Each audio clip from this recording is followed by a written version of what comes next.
A bill they passed during the special session is a problem. The way it's written, many property taxpayers would miss out on tax relief they should be getting. One senator says his bill aims to make it right, but as First Alert 6 Joe Harris reports, it too faces a fair share of questions.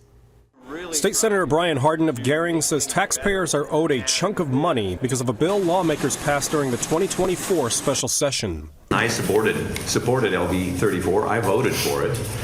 But at the time, I did not realize that in doing so, I was contributing to the creation of this gap. LB 34 changed the law so property owners would automatically get a tax credit instead of applying for a deduction after the fact. But Hardin says it inadvertently made it so when most Nebraskans file their taxes this year, they won't be able to get a refundable credit offsetting property taxes. By failing to include the 2024 tax year in the property tax credit, we place an additional financial strain on families, farmers, and small business owners across our state. He says his LB 81 would right that wrong, but some senators have questions over whether the bill would make it possible for some people to double dip into the tax credit. Folks who claimed their 1107 credit on their 2023 property taxes in 2023 then additionally get the benefit of the front loading that we achieved in LB 34, whereas folks who are paying their 2023 property taxes in 2024 do not get the same benefit. If passed, the Department of Revenue estimates the state's general fund would lose more than $635 million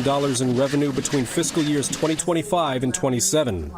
Opponents point out this comes at a time when the state is facing a projected $432 million budget shortfall. Revenue reductions imposed by this bill will make the already negative ending balance even more negative, and its enactment will likely necessitate cuts to general fund spending.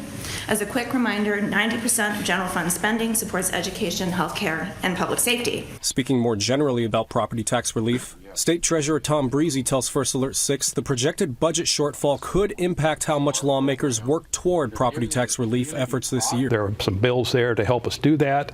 How big of a step can we take this year with the budget the way it is, with the fiscal picture the way it is? It's going to have to be a kind of a little smaller bite of the apple this year. In Omaha, Joe Harris, First Alert 6.